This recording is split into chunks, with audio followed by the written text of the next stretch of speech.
الرجيم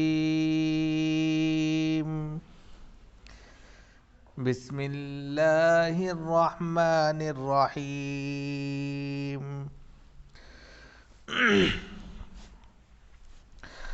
فلا أقسم بالخنس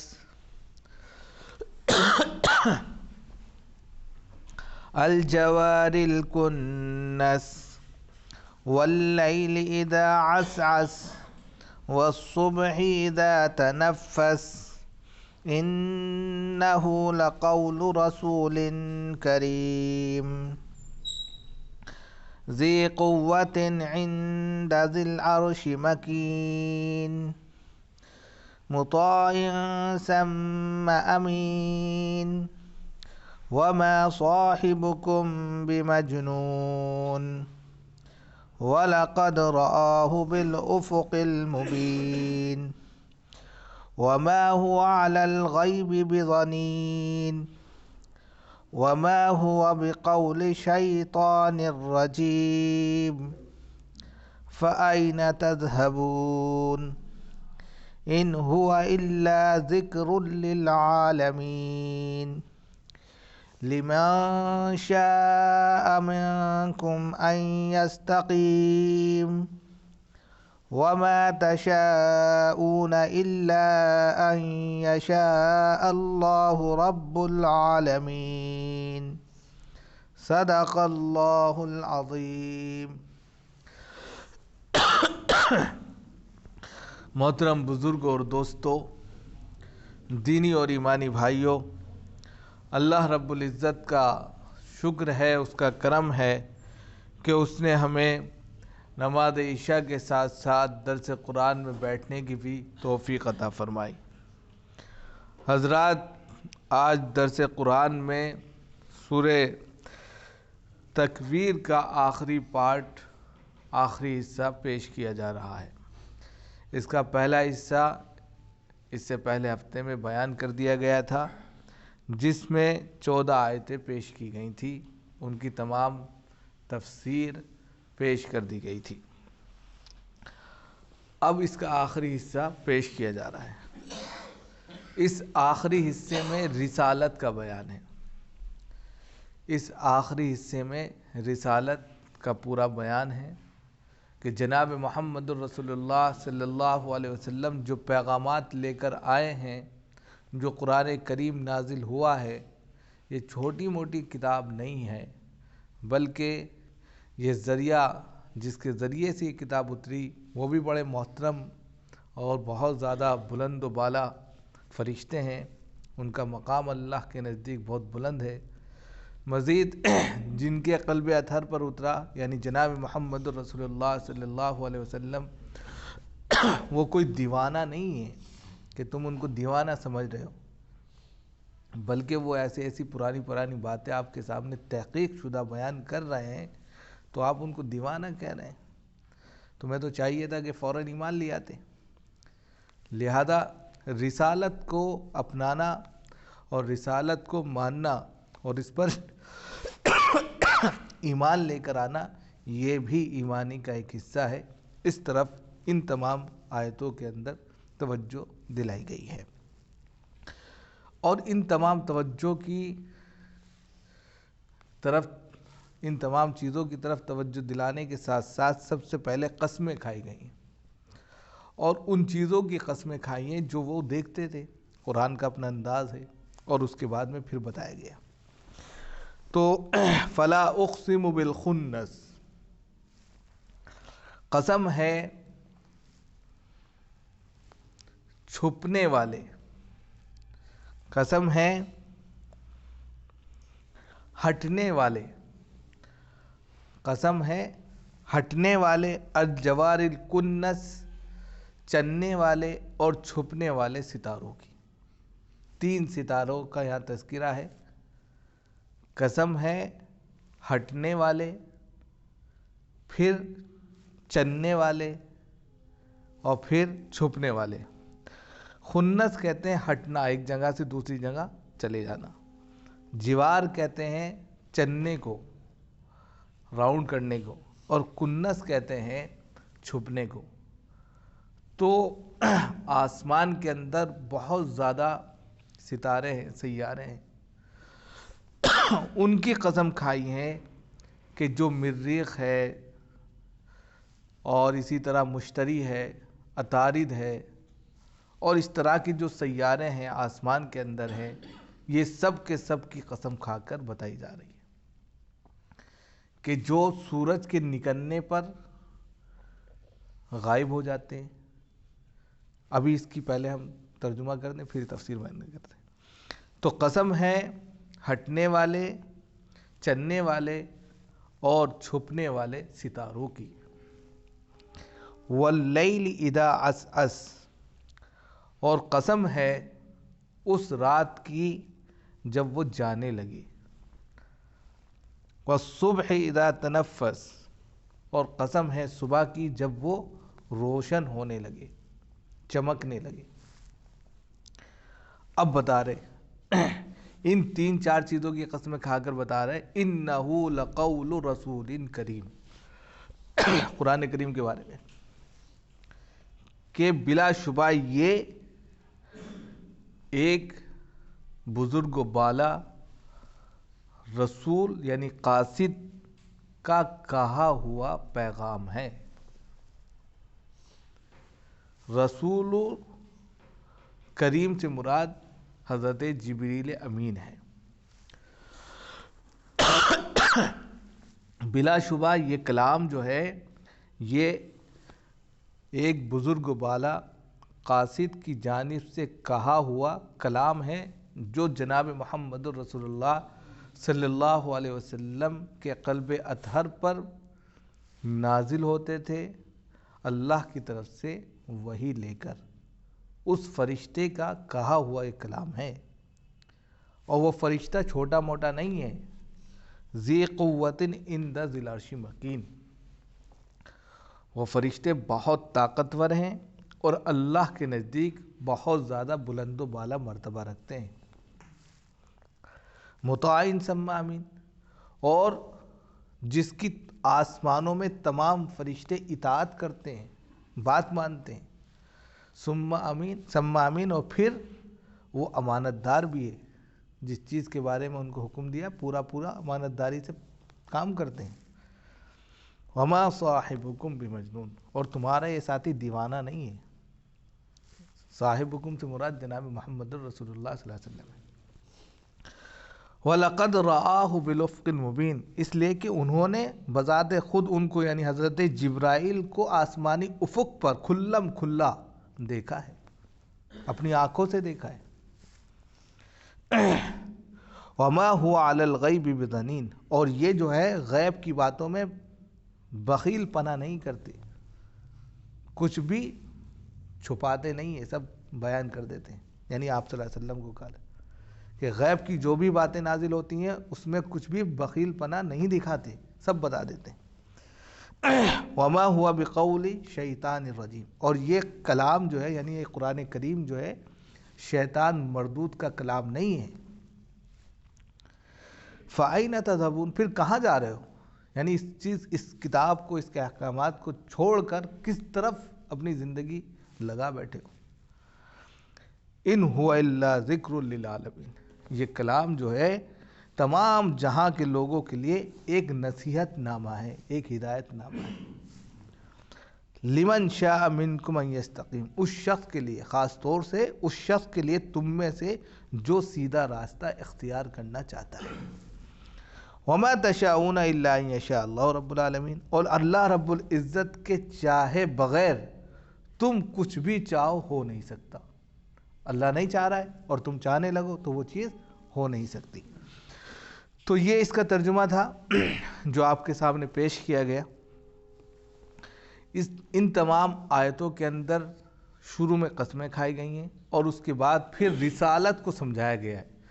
یعنی کہ کفار مکہ کا ایک فالٹ یہ بھی تھا کہ وہ کسی طریقے سے رسالت کو نہیں مانتے تھے، یعنی آپ صلی اللہ علیہ وسلم کے نبی ہونے کو، رسالت، ان کی رسالت کو اور ان کے اوپر آئے ہوئے پیغام یعنی قرآن کریم کو ماننے کے لیے تیار نہیں تھے.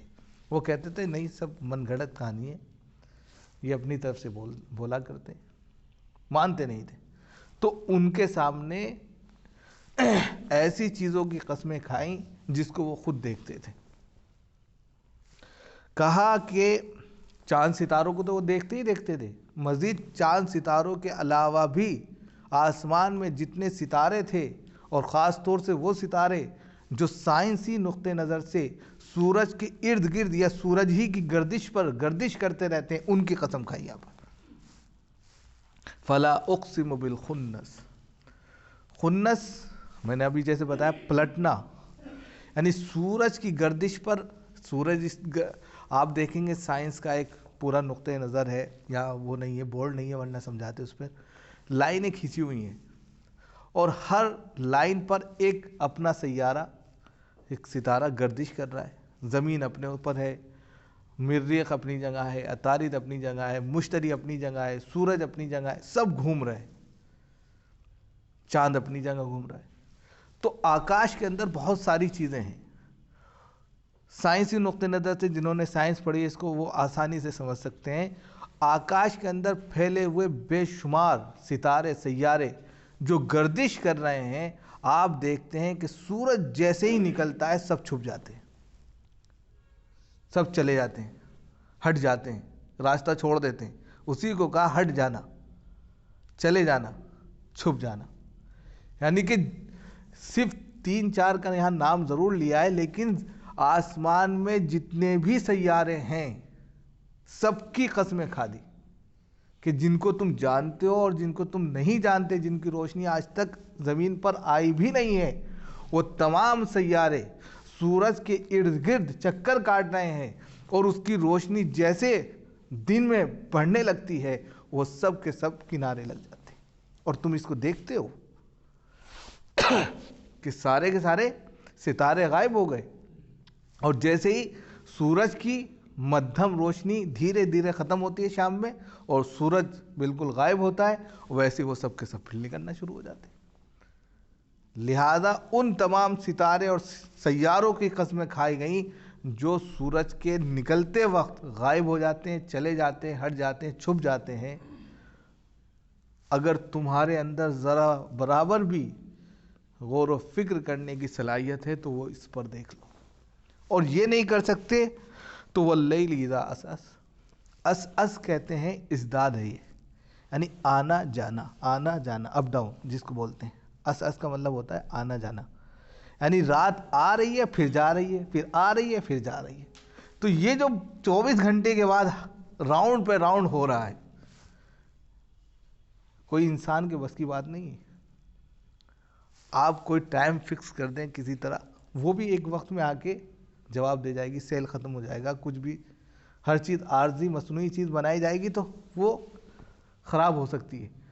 لیکن سینکڑوں سال سے یہ دنیا چل رہی ہے، اور دن کا آنا رات کا جانا یہ لگا ہوا ہے. تو واللیل اذا عسعس، اور رات کی قسم جب وہ جانے لگے، جب جائے گی تو صبح آئے گی، اور پھر جب صبح آئے گی تو پھر رات آئے گی. اور پھر اسی لیے کہا جب رات جائے گی تو صبح کی ایک دم قسم کھا دی کہ رات جا رہی ہے تمہارے سامنے. والصبح اذا تنفس، اور صبح کی قسم جو روشن ہو رہی ہے، ظہور پذیر ہو رہی ہے. آپ دیکھ رہے ہیں اپنی آنکھوں سے کہ رات ختم ہو رہی ہے، ہم دیکھ رہے ہیں صبح کی روشنی پھیلتی جا رہی ہے، پھر صبح کی روشنی پھیلتے پھیلتے وہ ختم ہو رہی ہے، رات پھر آ رہی ہے. ایک دوسرے کے پیچھے لگا دیا. کچھ نہیں کر سکتے، انہی 2 چیزوں پر غور کر لو. کوئی انسان کے بس کا کھیل نہیں ہے. اب ان چیزوں کی قسمیں کھا کر بیان کیا انہو لقول رسول کریم، خدا کی قسم بلا شبہ یہ جو قول ہے یعنی قرآن کریم ہے، یہ چھوٹے موٹے ایرو غیرو نتو خیرو کے ذریعے آپ تک نہیں پہنچا کہ بس کسی کو چٹھی دی، پوسٹ مین نے پہنچا دی، ہو گیا. بلکہ اس کلام کو پہنچانے والے جو پیغمبر ہیں، جس کلام کو پہنچانے والے جو پیغمبر ہیں، جو کہہ سکتے ہیں کہ جو فرشتے ہیں، وہ فرشتے بہت بزرگ و بالا ہے، اور ان کا نام حضرت جبرائیل ہے. جن کو رسول کریم کہا گیا، یعنی قاصد، ایلچی. یہاں پر رسول کا مطلب رسول نہیں ہے، رسول کا مطلب یہاں پر ایلچی کا ہے.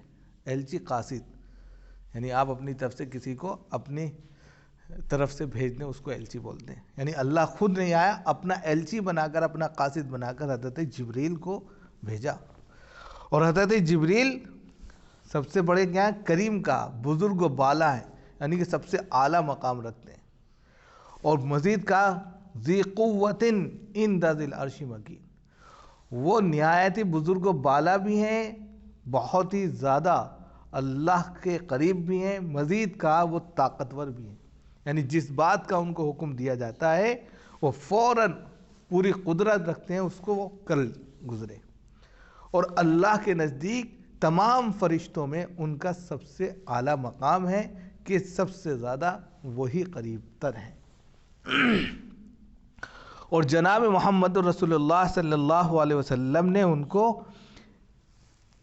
2 مرتبہ دیکھا ہے اپنی آنکھوں سے.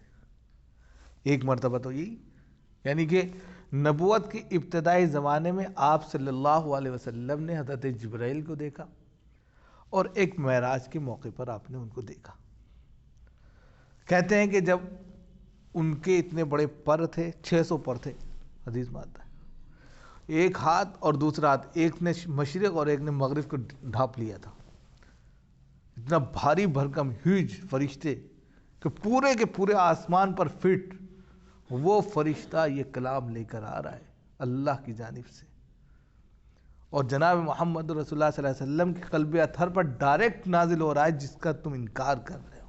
کیسے تم انکار کر سکتے ہو کہ جو فرشتہ خود اللہ کے نزدیک زبردست مقام رکھتا ہے، اللہ کے نزدیک وہ طاقتور، پاورفل ہے، جس چیز کا حکم دیا جاتا ہے اس کو کرنے کی پوری قدرت ہے. یہ بھی نہیں کہ ہلکا پھلکا کسی انسان کو دے دیا.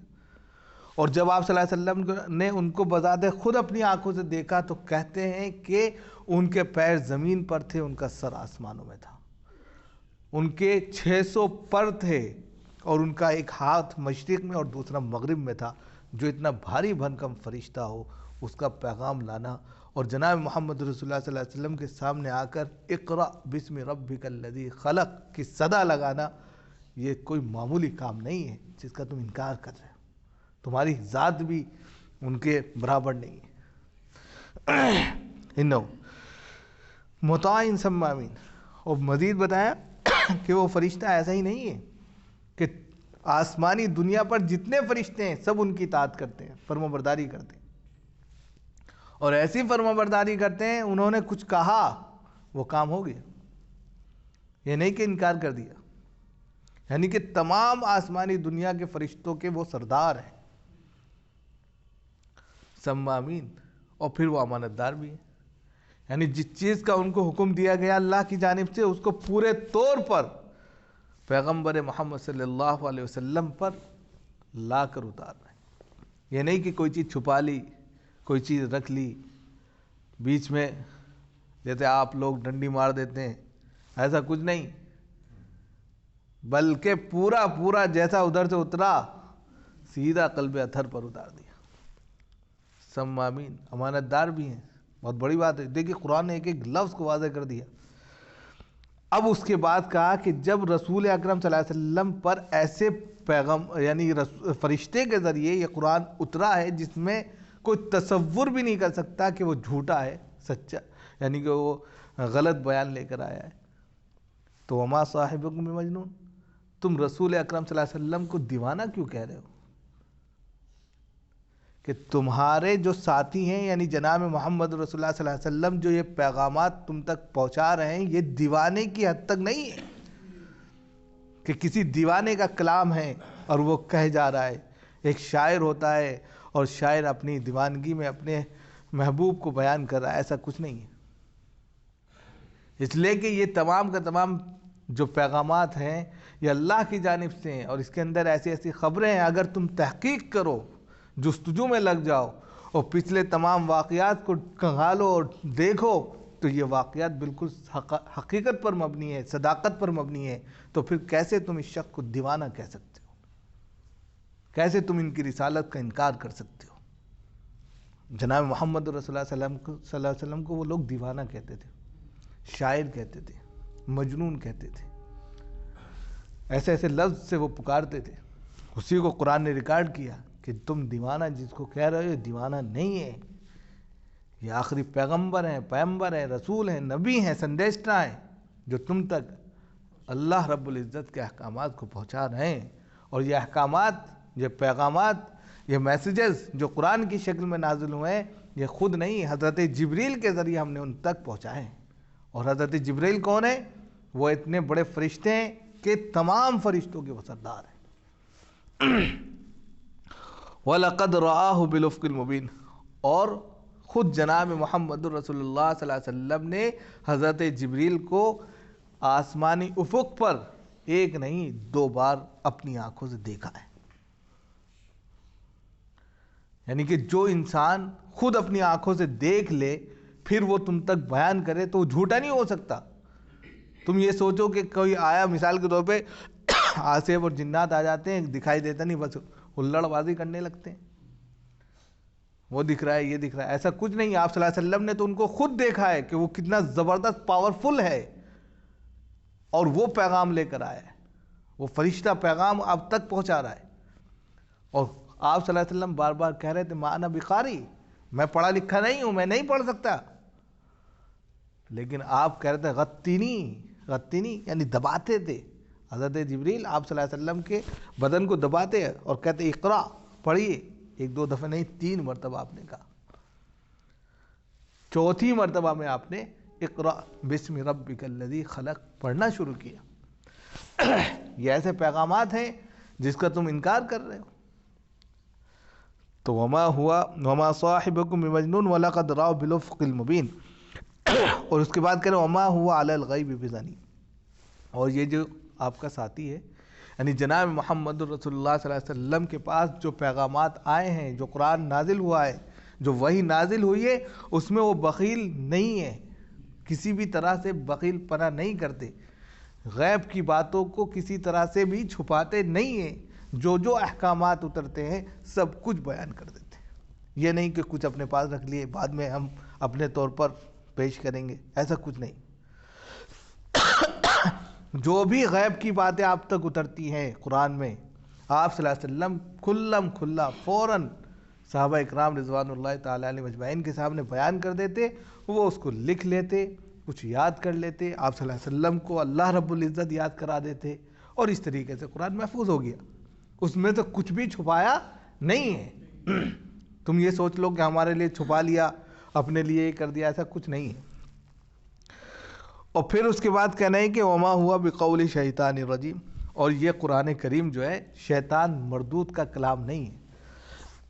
اصل میں کیا ہوتا تھا کہ پہلے نجومی ہوتے تھے، تو نجومی کیا کرتے تھے کہ ان کے پاس شیطان آتے تھے، یعنی کچھ منتر سنتر پڑھتے تھے، اور شیطان اوپر کی، یہ شیطان جو ہے آسمانی دنیا پر جاتے ہیں، یعنی یہ جو اوپر کے سطح پر آسمان دکھتے ہیں یہ آسمانی دنیا ہے.